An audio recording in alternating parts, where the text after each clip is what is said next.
The Menscape The Podcast. Menscape Podcast with Carl.J.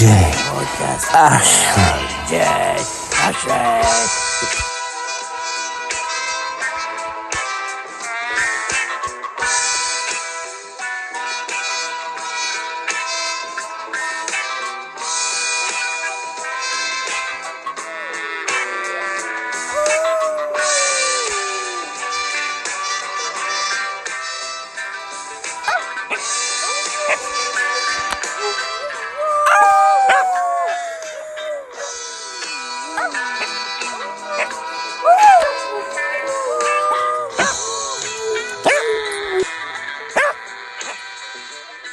So, good evening and welcome to the April 2024 edition of the Menscape Podcast with the one and only Mr. Gerry Browne, sponsored by Ancient Spiritual Tours, a new startup company that there'll be more about to come. How are you doing, Gerry? Not too bad at all, Carl. How are you? Thanks for having me along. Thanks for giving up your time to join us. Without any further ado, why won't you tell us who are you and what do you do? Well, my name is Gerry Browne. I'm a spiritual healer, and I've been working in this field for nearly 21 years. I've been seen around the country, a lot of the shows, doing crystals in camera, and I have clinics around the country. Interestingly, myself and Dee will be at the Psychic and Holistic Fair in Limerick this Sunday. But for many, many years, we were quite content with just going along as customers and buying the crystals, not really knowing that I'd end up one day having a stand there and actually be exhibiting there to be able to promote the right coach. And the crystals has been a hobby and a passion of mine for years. How did you get into buying and selling crystals? Tell us more about that. Oh, it's a long, long story. But sometimes you're better off not knowing your future. When we started off first, we took in the camera, and the shows were a bit expensive, so we needed something else to run alongside it, and crystals became the obvious partner. And it was very easy for me to work with crystals and the energy of crystals, because from a child I worked in supermarkets, so I had a good idea of a range of stock. But there were so many different types of crystals, so it was okay to learn that element of it. But energetically, I found that they drew me on many different levels, because they opened up so many possibilities for people. And then being a color therapist and knowing that we are the colors that we choose, when people picked a particular color crystal, it was clear why they were picking it. So it made life simple and easy. And was there any indication? I was thinking of the Lorna Byrne book, Angels in My Hair, where she described being able to see dead people and seeing visions and angels and stuff as a kid, and then being kind of brutally punished for that. Were you of the same ilk? As a child, could you definitely say you had psychic potential and see things that you couldn't explain, or was your path sort of different from that? Well, I can't say I was really punished for having psychic gifts, but my mum was concerned because she also was intuitive and could see spirit. So she was afraid I would get into that. And so she told me, as a child, she told me it was just imagination. So I prayed to stop it at the age of 12, and it stopped. Then 44, the doors swung open, and hey lads, we're back. That was a wholly unsurprised gift, shall we say. So is it fair to say you never saw yourself becoming a spiritual healer or working with energy and healing and crystals and what have you? Oh no, of course I saw myself doing this work. When we were younger, we used to laugh at the Americans who were going off to find themselves and get their therapists. Little did I ever know what was going to happen in my later life. I suppose I found myself. Would that be what they'd say in America?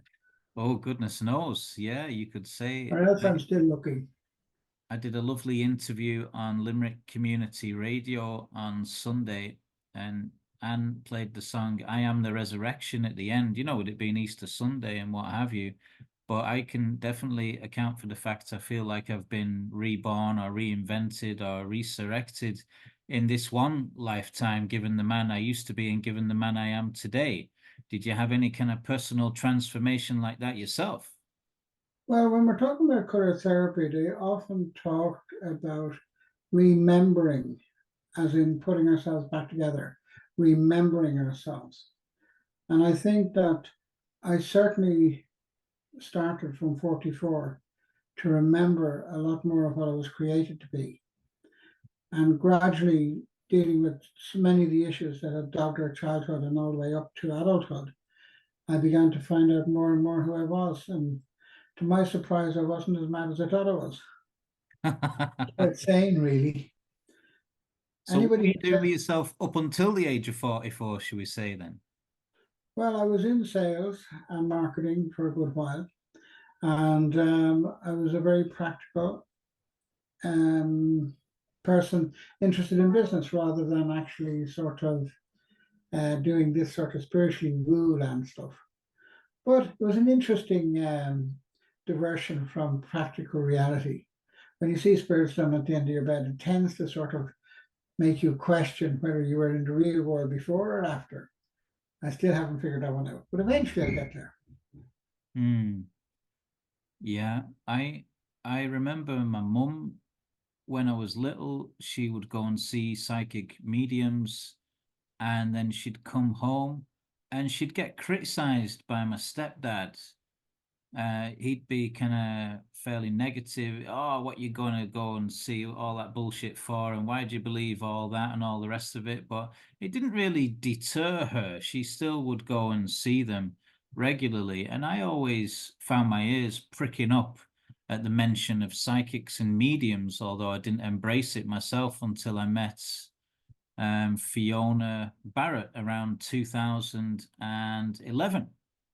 Prior to that, it was like you say, woo woo, mumbo jumbo, not really something that I was prepared to embrace in my life. But um, do you think public perception is changing around psychics and mediums and the world of the unseen, or is it still regarded as quite sort of minority thing? I think for those who step into awareness of the psychic gifts and the third eye and sensitivity and doing your own journey, the awareness has changed. But there's a huge percentage of the population who still live their lives based on their conditioning and what they were brought up. And I wouldn't knock that. People play very important roles in all sorts of areas.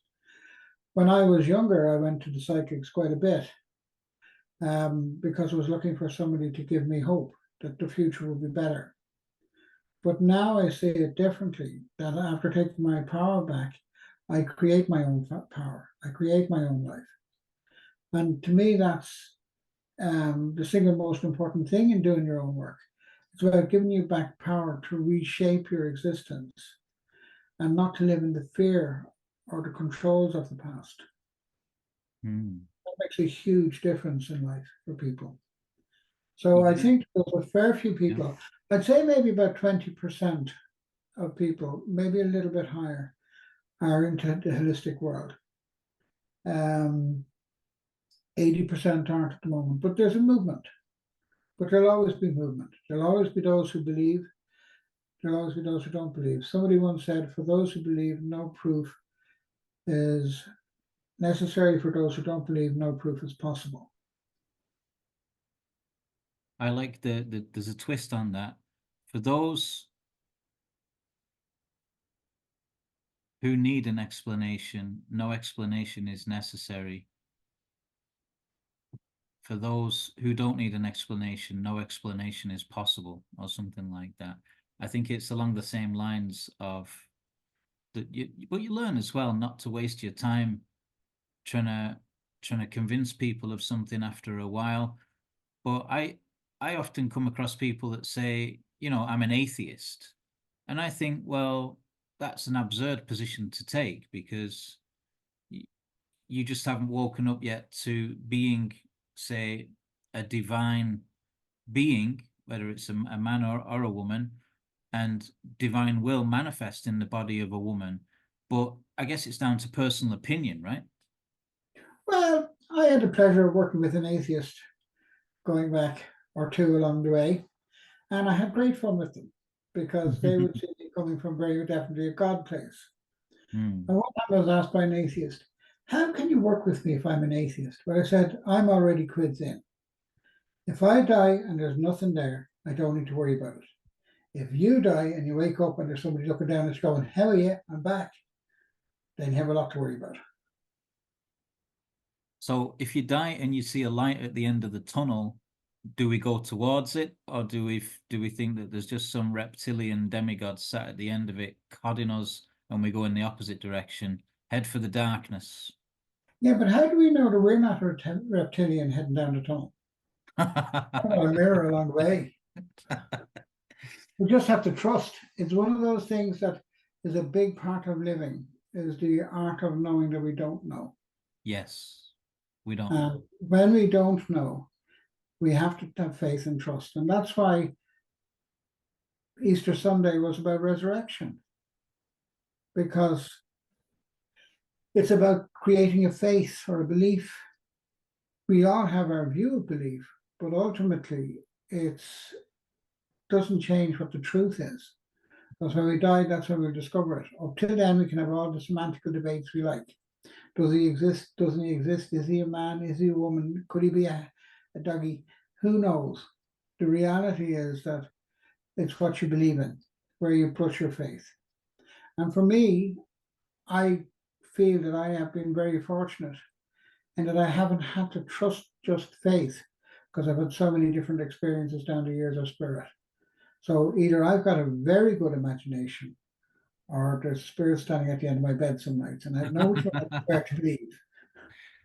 Yeah, I don't know who coined the phrase "the leap of faith," but as a young man, when I was about 16, I was studying philosophy A level, and in the philosophy of religion modules, we came across an English philosopher called Gilbert Ryle, and he coined the phrase "the ghost in the machine," which became, I think, a Police album if you're a fan of Sting, the music of the 80s.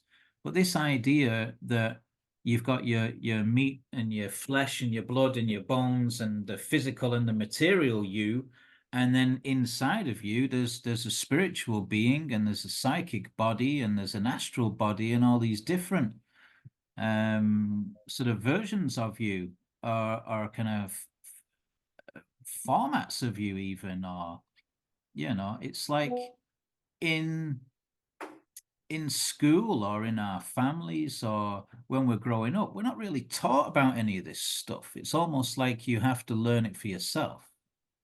No, I think in school, when we were growing up, we were brought up in a very Catholic Christian background. Right.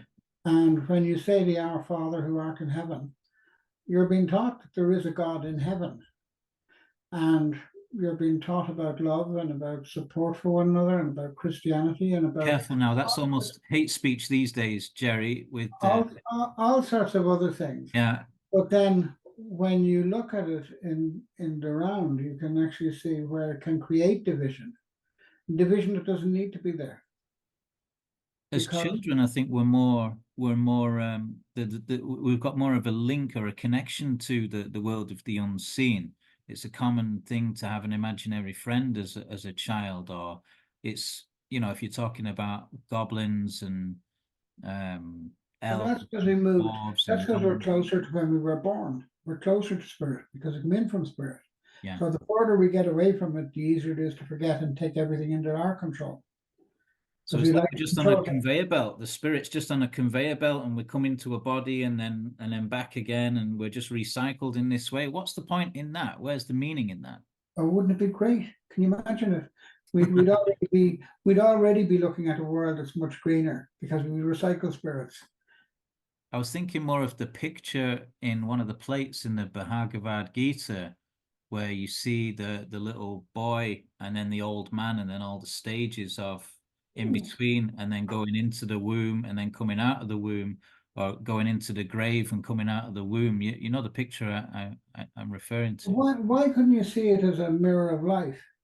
we get up in the morning, we go to work, or we go to school, we come home, we get up the next morning, go to work, go to school, or come home, and we do that for the whole of our lives.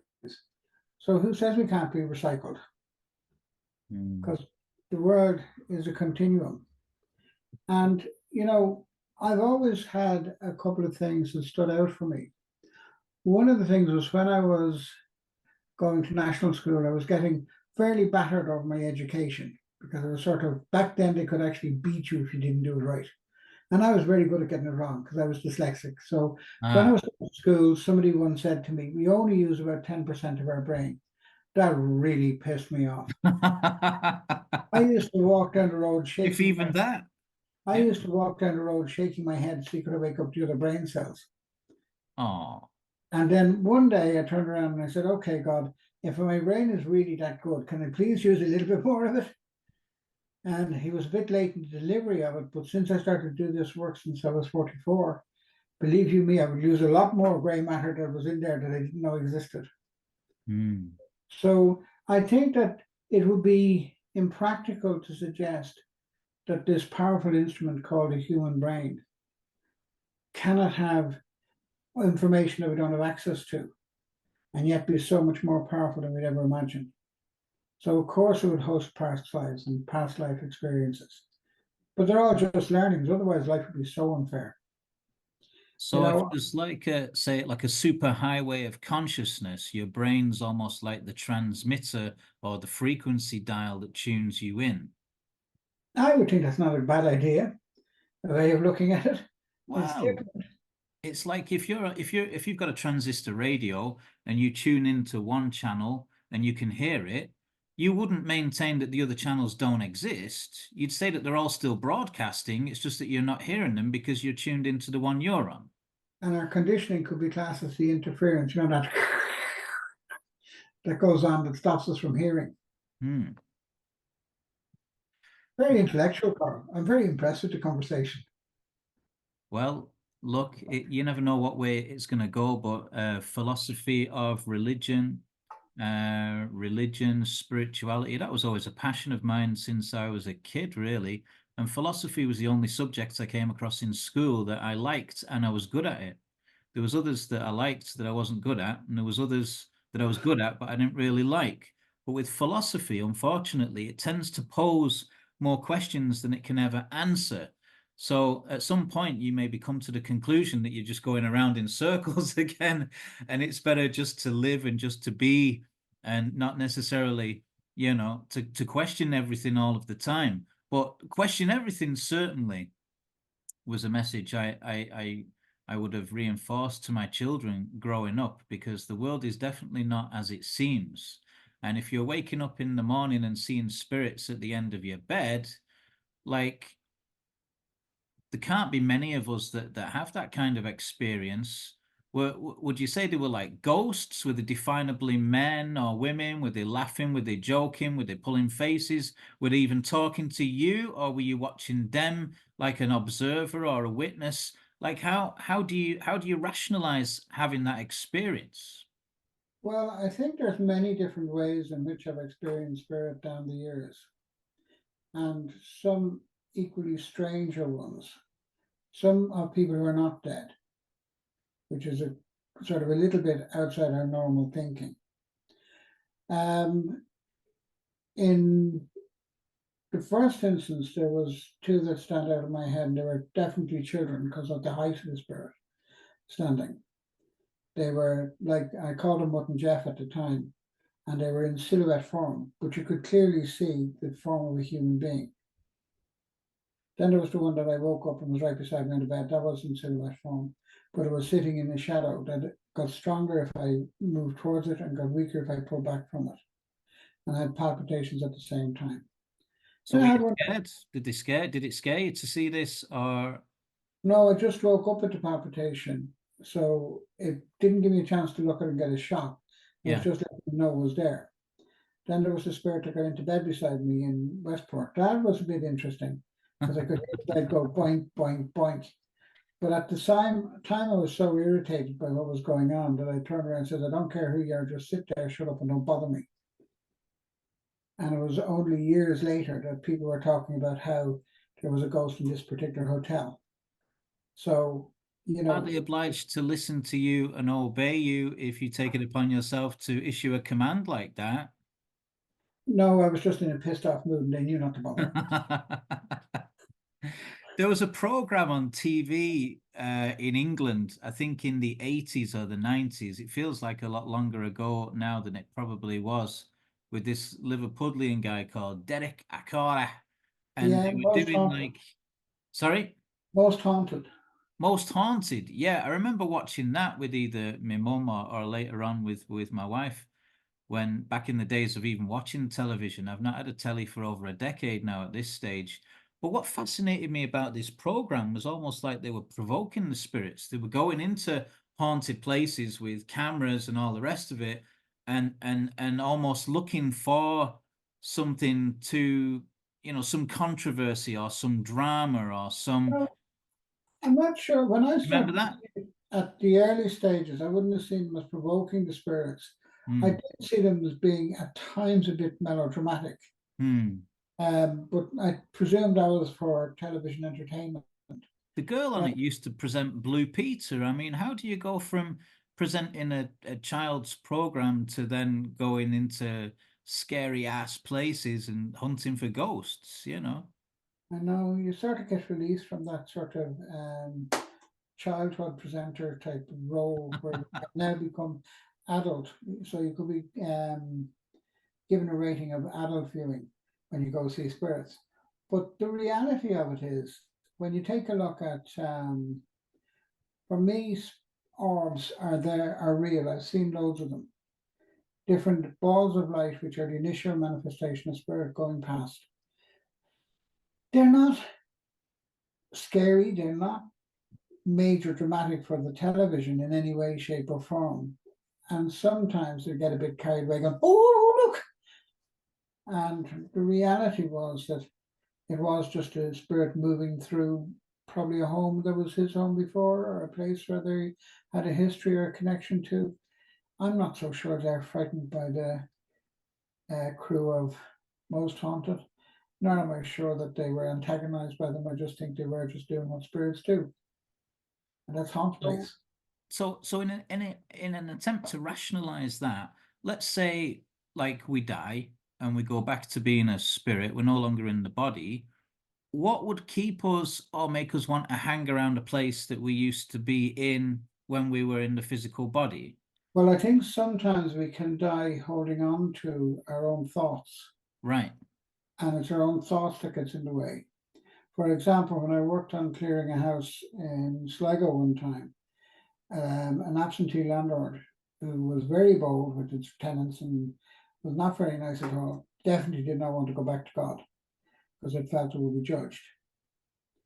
But it's about releasing that conditioning that would keep people trapped.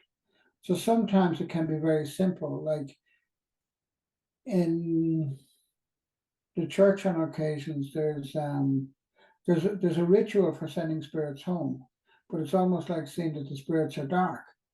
I don't see the spirits as dark. You could have a little old farmer who had no one to leave the land to and wants to mind his land and doesn't want to go back to the ancestors and say, "Oops, sorry, it's been sold to the fella down the road that you never liked when we were down there."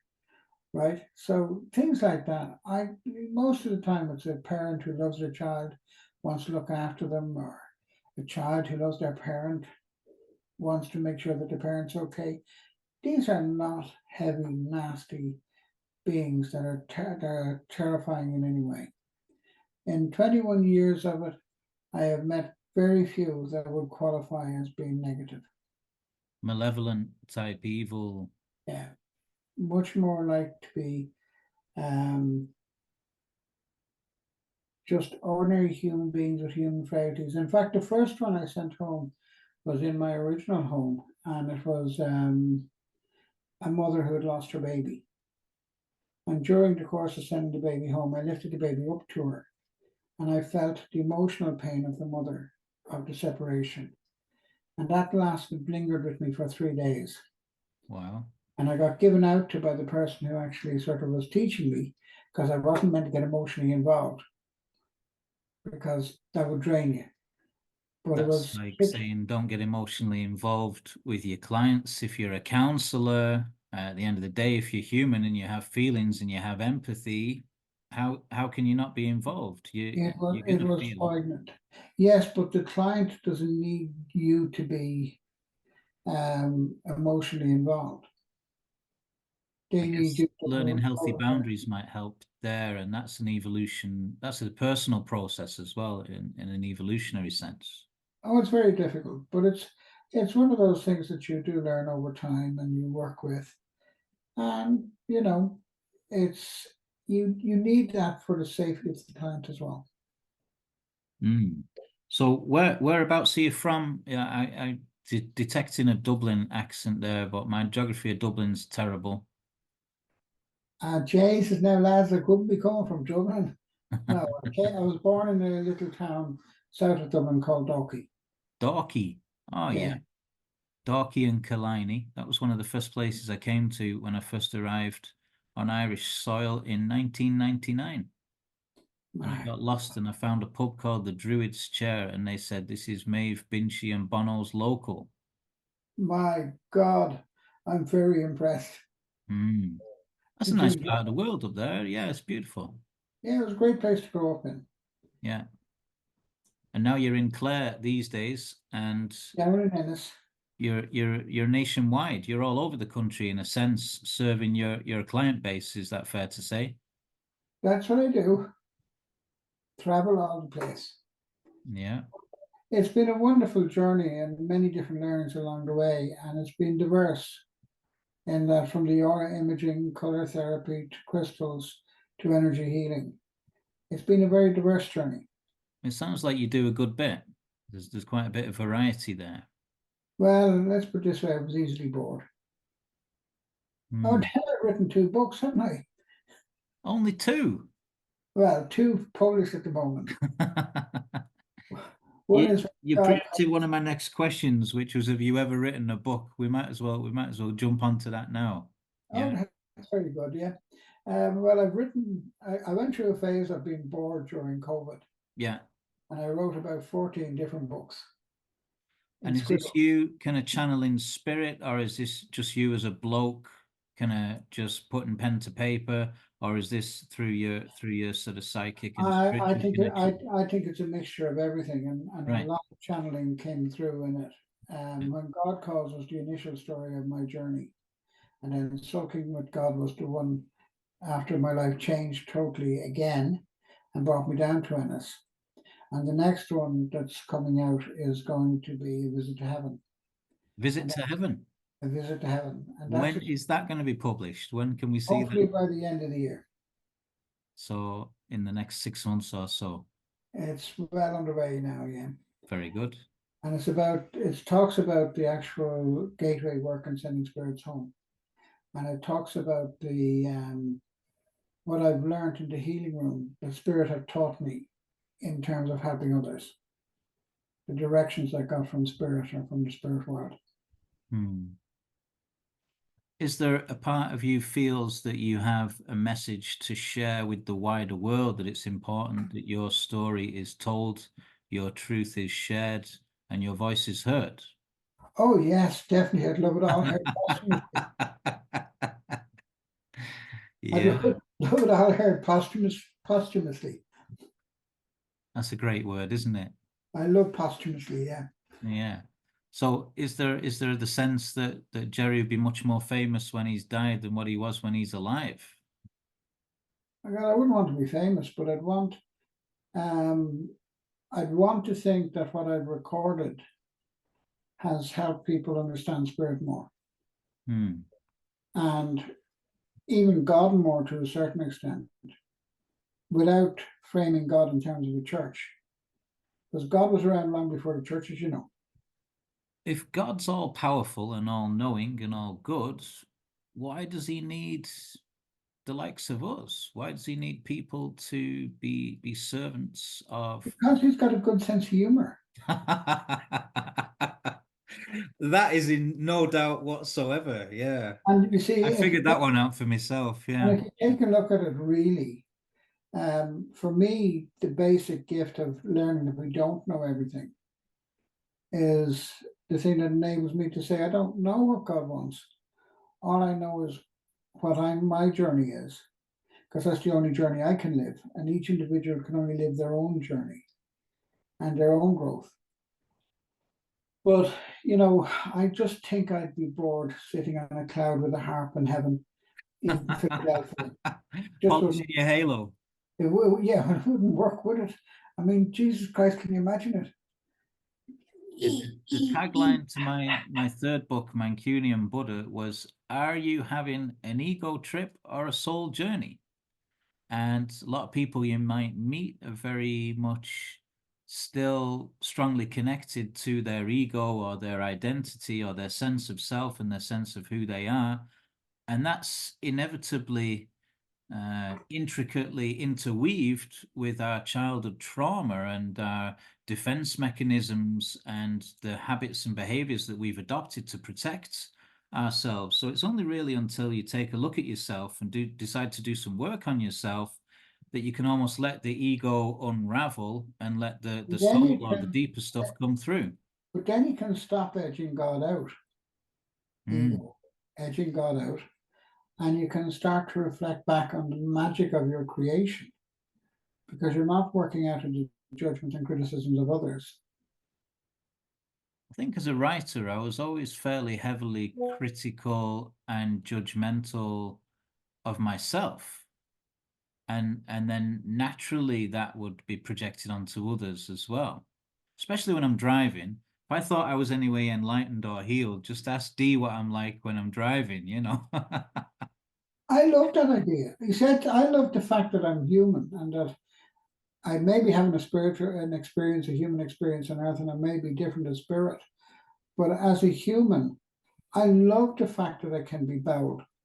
And cranky. And difficult. Like, I had one person ask me one time in the healing room, do you eat red meat? Do you drink? And I went, oh, yeah, isn't it great? And I think that it's so important that we don't take ourselves too seriously. I do take the work I do seriously. I do take the spiritual journey seriously. But the more we let go of our conditioning, the more we can laugh at ourselves, because we can realize sometimes we can be right twits, and we can get really irritated over the smallest of things. And when we let all those sort of things go, then we start to be less stressed and less judgmental and less critical. Yeah. Just people to be human. So I've got a couple more questions for you. Have you ever jumped out of a plane? No, and I have no intention of doing so either. Have you ever been abducted by aliens? They wouldn't take me to their party. Have you ever ridden a horse? I've ridden a donkey. Would that be okay? Have you ever driven a Ferrari? No, I refused to get into a Ferrari once. Have you had children? 4. 2 boys, 2 girls. Do you want to say hi to them or name them or anything? Hi, Liam. Hi, Emma. Hi, Owen. Hi, Sarah. Very good. Have you ever walked on hot coals? No, and I have no intention of doing so. But you know something? I had heard of the firewalk experience. Yeah. And it was a fascinating experience for some people. I found people who could walk on the hot coals but not go to a small little thing like a concert or something like that. You're meant to be the whole theory of walking on hot coals. If you can do that, you can do anything. It was slightly thrown out the window for me. But I don't decide to walk on hot coals. Nor do I climb mountains to prove to God I love him. I just actually do the work that I have to do. Have you ever done public speaking? Very small amount when I was younger. Right. But that's why, unaccustomed as I am to public speaking, I can still actually have a chat with somebody.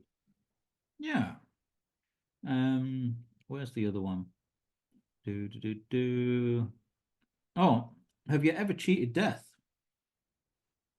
Oh yeah.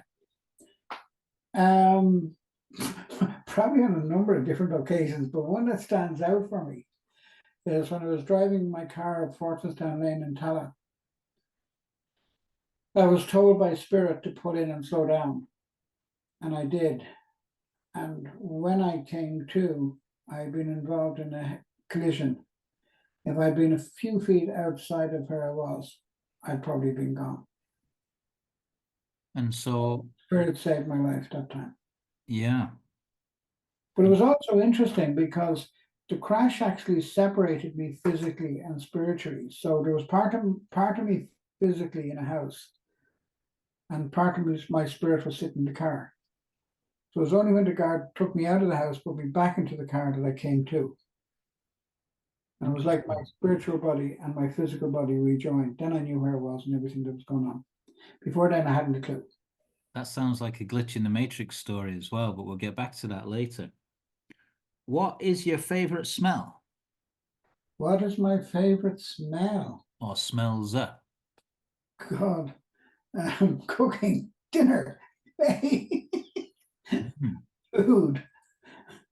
Any kind of food in particular, or just food in general? Doesn't matter. Once I know there's food on the go, I'm grand.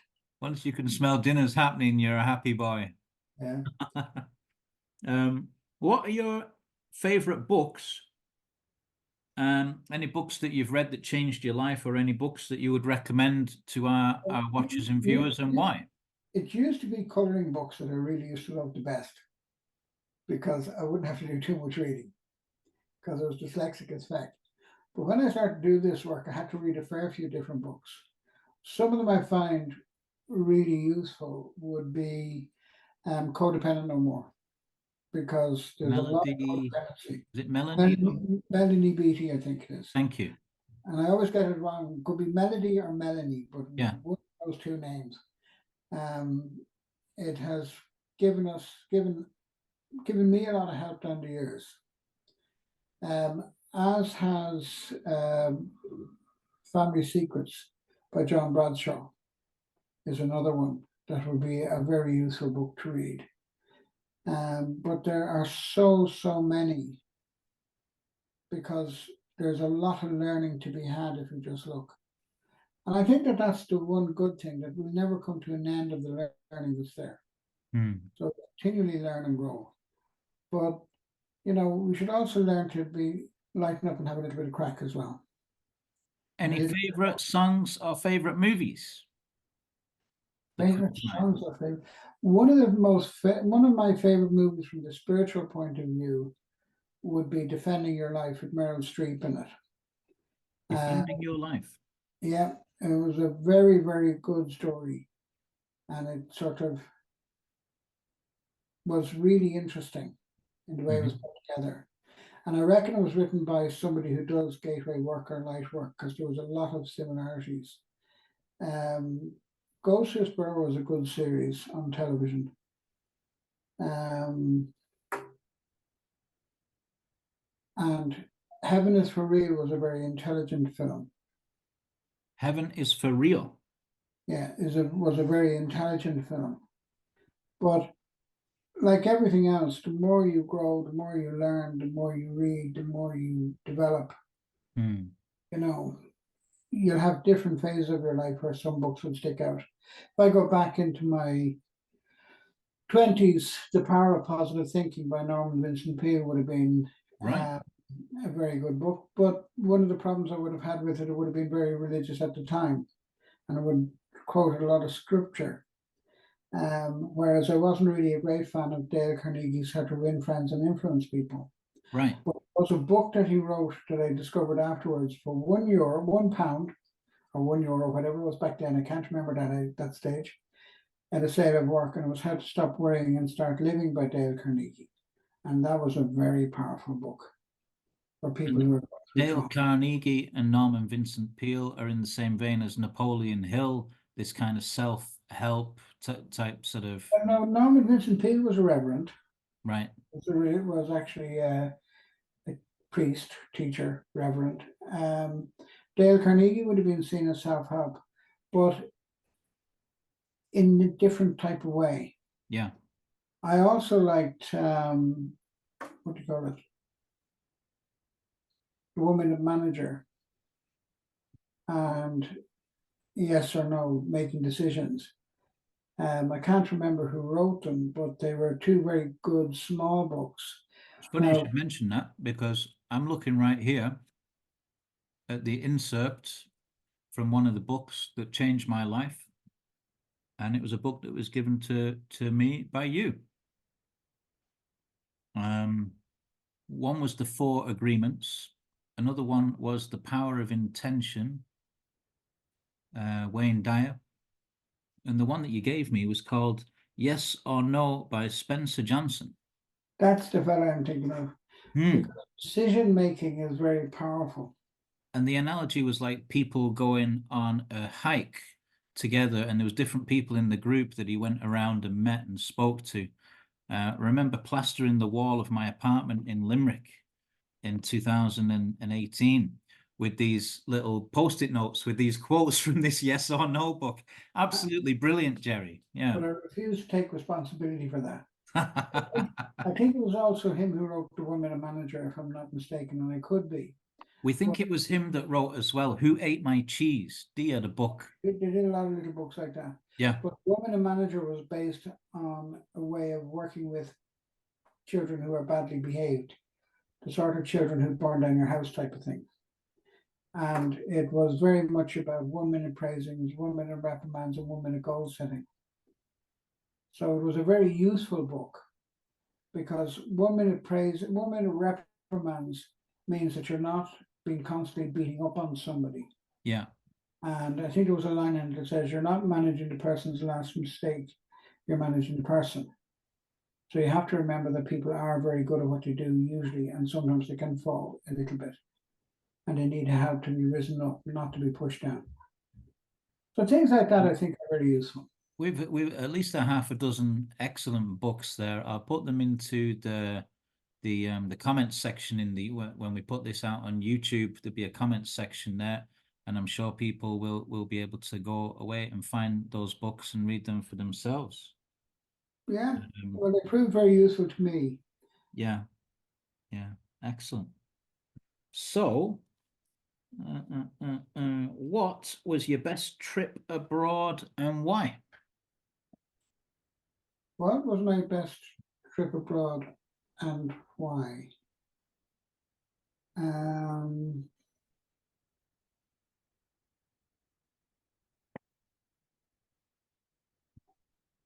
I don't know, there was quite a few of them. The first one I would celebrate is the trip to Austria with the Dublin Folk Dance Group. And that was very important. Salzburg, Vienna? Where'd you get to? No, this was, we got to Vienna, but we went to a festival in Graz and we were playing music and dancing. And it had been after giving up on life for nearly 13 years or so and focusing on work. And I got so involved in work that I didn't really appreciate life until the first brother died. And then this gave me an opportunity to remember what I was like when I was younger, when I would have gone dancing and having crack and being more fun. So that had a really positive effect. Work was like an escape for you, or work was a coping mechanism to bury yourself in work, meant that you didn't have to look at how you felt or the emotions of it? Work was an escape. Yeah. And I didn't have to worry about that. So it meant that I didn't look at me. So you're in Austria, you're singing and dancing, and you're regaining your appetite for life and sort of celebrating your brother then, rather than feeling the loss and the bereavement and the grief, or? But it was a very strange way in which it happened. Joe died, and he was an AA road patrol, and his son put his little AA van in with Joey when he was in the coffin. Oh. So I didn't go straight back to the pub. So I went looking for an AA van for Patrick, and we went around the places. And when I came back, they were already in a music session. So I sat in there with my barroom. and he didn't realize I was his brother, because I didn't look quite like him. So the leader of the group came over and said, "Would you like to go to Austria?" So I reckon it was my brother on that day interfering with my life again. From the other side, should we say? The other side. Hmm. And yeah, so I suppose that would have stuck out in your memory, the trip to Austria. Any other favorite places abroad or places that you've been to that stick out in your memory that you'd like to share with us? Well, I paid a visit to the concentration camps. Mhm. I had made an agreement that I would go to Dachau, and the concentration camps that I was ultimately to go to were Treblinka, Dachau, and we went to Wewelsburg as well, which was a work camp, and that Was was it quite like an a working interesting. holiday then, or like were you going there for pleasure, or is that like a working holiday? You're serving God and mindful and I was conscious of that, or you're enjoying yourself as a kind of a no, the concentration camps were actually um, brought about by my love of history. And watching a program on television years ago about what happened at the concentration camps. It was called Queen's Bench 4, I think, but I could be wrong on the name. And it brought up a lot of anger in me when I was a teenager. So I wrote a poem about Dachau. And so it was like the completion of that circle. yes. I had to go visit it. And we had some funny parts of the journey. One of the first ones, when I finally agreed to go, I was driving up the Limerick Road on a Sunday morning. The sun's splitting the trees, ready to do a show. And I see a car in the distance with a trailer on it. So I speed up behind it, and sitting on the back trailer was an armored personnel carrier from the Second World War, a German one. And I went, ha ha, I got the message. And then when I came back from Germany, I told this stranger at the show who came over and said, "You're the one to talk about the concentration camps." And I looked at him with two heads. And I said that I was interested in getting a prayer called Kaddish, which the Jewish pastor says for the people who died. And he came back with two versions of the prayer for me on that day. That was some coincidence. So, like, you'd have to have a fairly morbid fascination instead of going on like a holiday where there's sunshine like Tenerife or Ibiza or something to end up at the concentration camps. Was there some past life connection for you with those, or what was pulling No, you it was towards it that was in this life? well, part of it was just part of, for me, a sacred pilgrimage to Right. a trouble zone. But another part of it was I started to work with people's past lives, and sometimes the concentration camps would come up in the Right. process. Yeah. So yeah, I'd see it as further learning. But it was like I was always just interested in history. Well, I don't mind admitting that you've been a major part in my own personal journey over the last 8 years. I think it was. I first met you in 2016 as a marriage guidance counselor on the recommendation of Tim Kelly. Hi to Tim if he's watching. And yeah, it's been a very interesting journey. You kind of broke up for a little bit there, and it was abrupted what you were saying, but I don't know, is that just the limitations of the Wi-Fi or the internet, or are we getting spirit connections coming in and interfering just to troll us a bit there? But yeah, well, I was always drawn to the colour of sky blue of my beloved Manchester City Football Club. They were on the brink of a double treble, would you believe? This is I, this is surely nonsense. This is absurd, isn't it? That this is even possible. You see, I always knew, Carl, that you had a great deal of hope in your system. The sky blue. Yeah. It could be nearly worse if I was down praying for Liverpool to win. I don't think I could cope with that. But anyway. Well, the league's going down to the wire. It's going to be fascinating to see what evolves there. We've got Real Madrid in the European quarterfinals, and then we've got I think an FA Cup semi-final coming, and some very important games in the league as well. It's getting to the business end of the season. Is kind of football and sport just a distraction from what's really going on in the world and what's really important?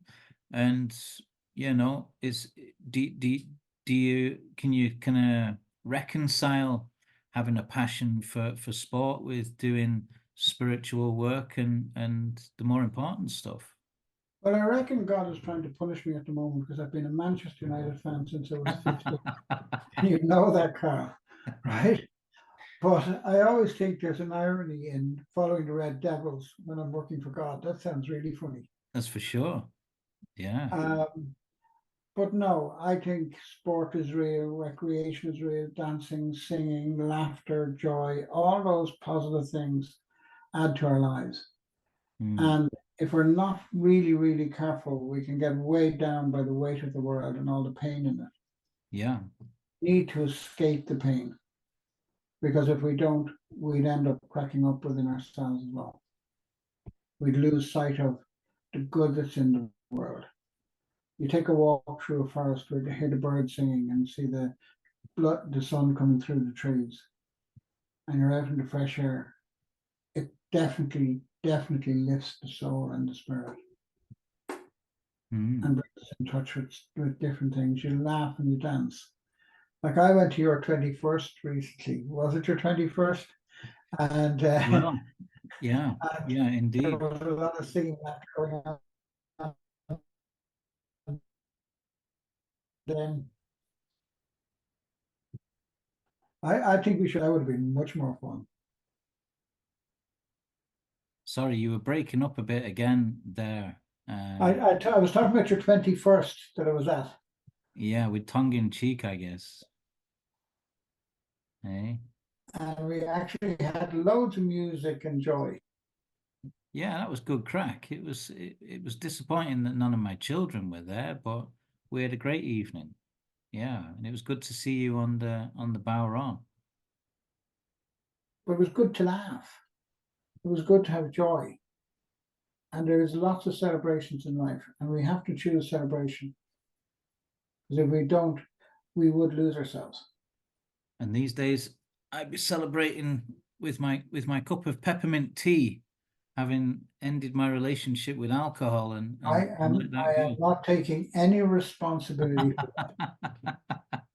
For me, it's good old Barry's moments. Yeah. Okay.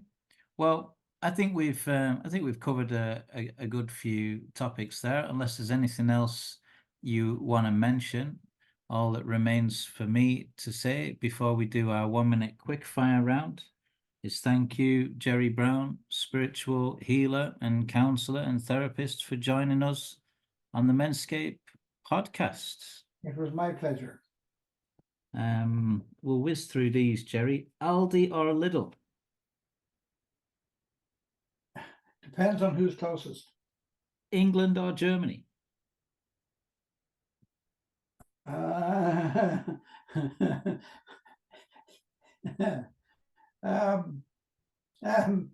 Germany. Sunrise No, or I think sunsets? I think that seriously, in terms of the world itself, we're all just part of a greater human race. We all have the power to do absolute good or absolute evil.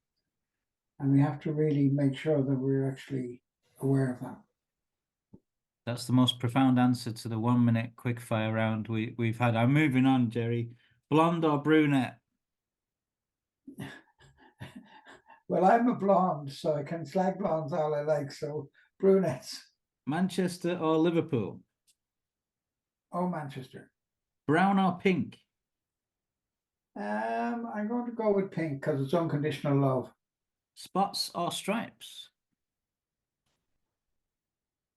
It depends how much I've drank the night before. Gardening or gym?